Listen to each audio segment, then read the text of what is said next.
Welcome back to Divide and Conquer, guys. Last time I spoke to you guys, we started looking at factorizing a quadratic equation, right? We started looking at factorizing by solving for factors of your constant, right?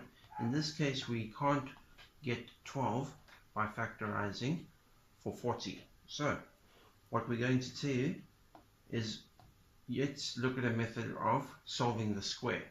Okay. Your first step is you're going to need to take your constant over here and bring it to the other side of your equation. Okay, this gives you x squared plus 12x being equal to 40. Right. Step number 2 is you take the coefficient of x and half of the value squared on both sides. So in other words, you're going to take x squared plus 12x, right, plus 12 over 2 squared will be equal to 40, and then you also have to add 12 over 2 squared on this side, right? Notice I haven't really changed the sum because what I do to one side of the equation I need to do to the other side, right? By doing this over there, this now becomes a perfect square equation, right? You bring down the sign before your x squared, so if it's a plus, you're going to make it a plus. If this was a minus, you'd bring down a minus, right? So you bring down the plus, and 12 over 2 is the same thing as saying 6. Okay. So this becomes x plus 6 squared would be equal to 40 plus the square root of 12 squared, or 12 divided by 2. 12 divided by 2 is 6. 6 squared would be 36. 36 plus 40 would be 76. Okay. Now, what we do in order to solve for x is that we're going to square root both sides. Right, so root this side of the equation and root this side of the equation. Okay, therefore x plus 6 would be equal to the root of 76. Okay, obviously when we're rooting a value, it is also equal to both plus and minus. Right. The reason why we say that, if we say the root of 4, it could equal to 2, or it could also equal to minus 2. Okay, 2 squared is equal to 4, and minus 2 squared is also equal to 4. A negative multiplied by another negative will give you a positive value. Right. Now, all we do is we break this up into two different equations then.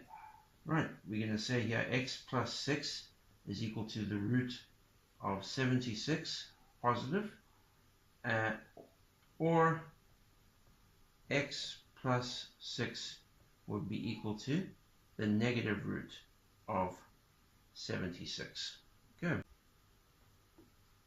X could then equal to the root of 76 minus 6, or x could be equal to the negative root of 76 minus 6.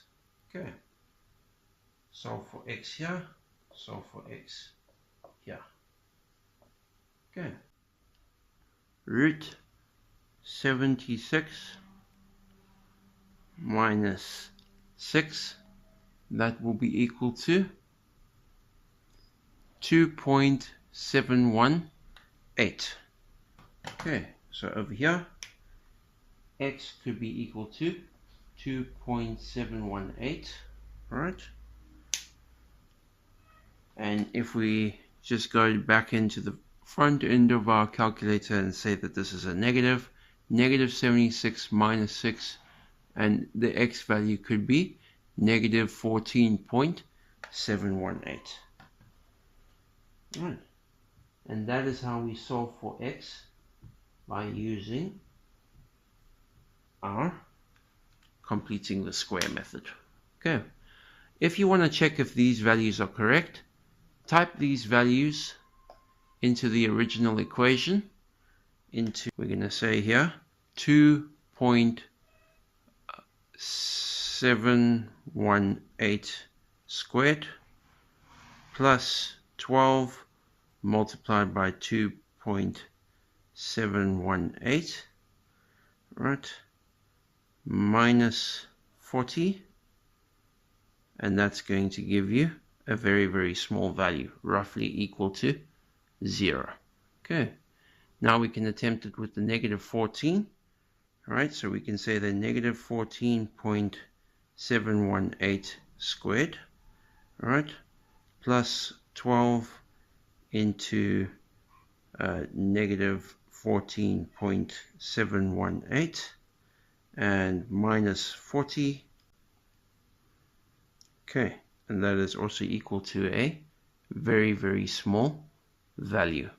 Right, and so we said over here that the 14.718 and the 2.718, if we plug them into the original equation, it's equal to 0. And that's how we solve for x by using the completing the square method.